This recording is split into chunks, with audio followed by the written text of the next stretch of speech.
நான் நிறைய பாட்டு பாடியிருக்கிறேன், என்னுடைய படத்தில் பாடியிருக்கிறேன்.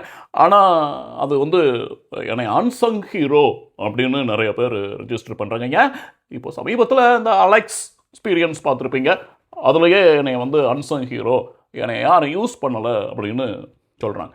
என்னை யாரும் யூஸ் பண்ணலாம்லாம் இல்லைங்க.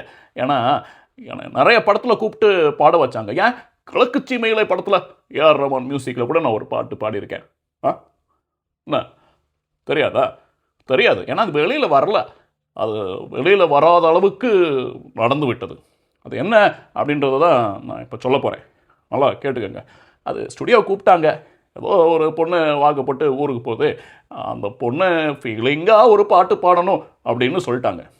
சரி, நம்ம பாட்டில் தான் எப்போவுமே ஒரு மென் சோகம் இல்லை ஓடுமே, மலோக்கியல் கேள்விப்பட்டிருப்பீங்களே அல் எக்ஸ்பீரியன்ஸில், அது மாதிரி ஒன்று ஓடுமே அப்படின்னு சொல்லி இந்த பாட்டை படித்தேங்க. நல்லா தாங்க பாடினேன், நீங்கள் வேணால் கேளுங்க. தென்கிழக்கு சீமையில செங்காத்து பூமியில ஏழப்பட்ட ஜாதிக்கொரு ஈரம் இருக்கு. தும் தும் டும் டும் தும் தும் டும் டும். அப்போ ஏஆர் ரஹ்மான் சொன்னார், மியூசிக்லாம் நாங்களே பார்த்துருவோம், நீங்கள் கவலைப்படாதீங்க அப்படின்னு சொல்லிட்டாரு. அப்படியா? அப்படியே மியூசிக்லாம் நீங்களே? சார் ஓகே, அடுத்த வரை கேளுங்க. அது காயப்பட்ட சொந்தத்துக்கு கண்ணீர் விட்டா சாயம் போடு வாழ்க்கையிலும் சாரம் இருக்கு அப்படின்னு சொன்னேங்க. உடனே பாரதிராஜா வந்தார், வந்து என்ன என்ன அந்த வாக்கப்பட்டு போகிற பொண்ணே அம்மட்டு சோகம்லாம் இல்லை, ஓரத்தில் லைட்டாக கண்ணீர் கண்ணீர் அதான் நீ இன்னும் அழுந்த அப்படின்னோடனே நான் இது என்னுடைய பாட்டில் மென் சோகம் இருக்குன்னு முன்னாடியே சொன்னேன்லங்க. அது அந்த சோகம் தான் வேணும், சாதாரண படி.